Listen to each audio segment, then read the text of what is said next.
Alors, pendant que le cercle ou n'importe quel autre objet est sélectionné, vous avez donc ces poignées qui sont bien pratiques. Et malgré tout, on va les enlever. Allez-y, dans le menu affichage, vous allez demander masquer le cadre de sélection. Faites bien attention aux mots parce qu'il y a des choses qui ressemblent à ça dans le menu, mais c'est bien masquer le cadre de sélection. Menu affichage en haut de l'écran, masquer le cadre de sélection. Voilà. Du coup, quand vous sélectionnez un objet, vous voyez à peine ces points. Vous les voyez à peine.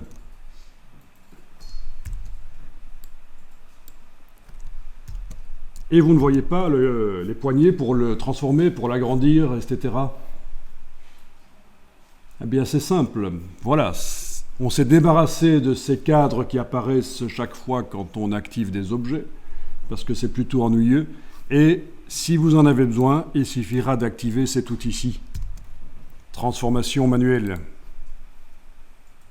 Dès que vous faites ça, ça réapparaît. Voilà. Par contre, si on est avec les flèches, on ne le voit pas.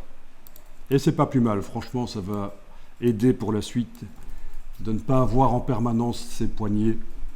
Donc l'outil de transformation manuelle va fonctionner de la même manière.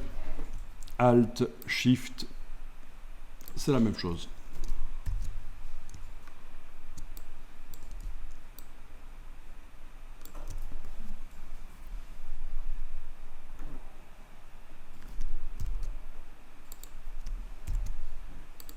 Donc vous venez de modifier le comportement standard de Illustrator. Vous l'avez un peu adapté à vos besoins comme ça.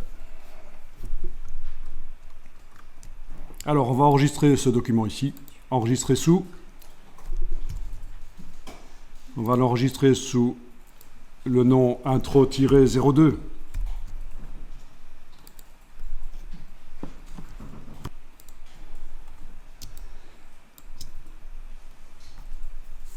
Barre d'espacement, vous connaissez pour bouger sur la fenêtre. Ça marche chez vous? Vous enfoncez la barre d'espacement, c'est l'équivalent de la main. Donc évidemment, dans Illustrator, vous n'allez pas aller activer la main et la loupe parce que ça prend trop de temps. Il faut connaître le raccourci pour zoomer, Alt, roulette, et la main, c'est barre d'espacement. C'est quand même très pratique. Donc je n'ai pas quitté l'outil flèche, c'est toujours la flèche qui est activée là dans la palette des outils, et pourtant, avec la barre d'espacement, c'est la main. Vous aurez ça aussi dans Photoshop, c'est vraiment à connaître. Ça fait gagner du temps, ça évite d'en perdre bêtement.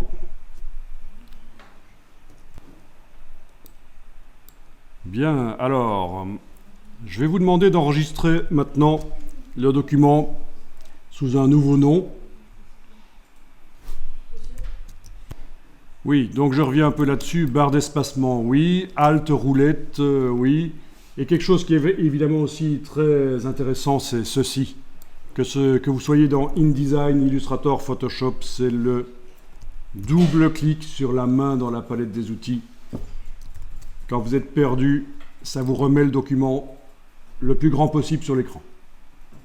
Le double clic sur la main dans la palette des outils au niveau de la navigation, c'est quelque chose qui est très utile aussi.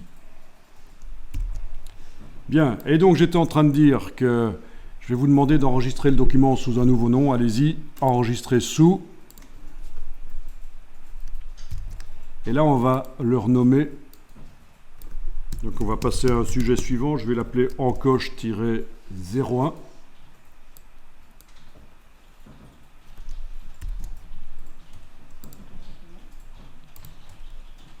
Voilà. On appelle ça comment, monsieur?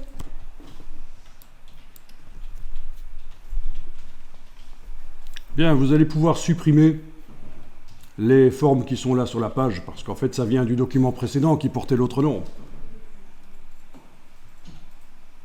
Donc, pour ça, vous pouvez faire un CTRL-A. Vous connaissez les raccourcis clavier, CTRL-A, vous savez faire ça. Sur le Mac, bien sûr, c'est Command A, mais vous êtes sur PC, la CTRL-A, ça sélectionne tout. Et vous allez pouvoir enfoncer la touche suppression sur le clavier et ça devrait supprimer les formes. Voilà. Et on va redémarrer quelque chose de nouveau.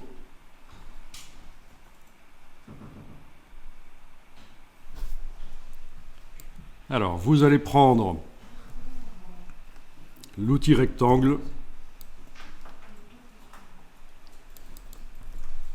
Ah oui, au fait, il y a une bonne astuce ici. Si vous entrez dans le menu et que vous allez jusqu'à la barre verticale ici, vous voyez ce qui se passe? Ça détache. Et ça peut être pratique. C'est juste entrer dans le menu et aller jusqu'à la barre ici. Ça a détaché. Vous les avez en permanence tous sous les yeux. Donc on prend le rectangle et on trace. Allez-y.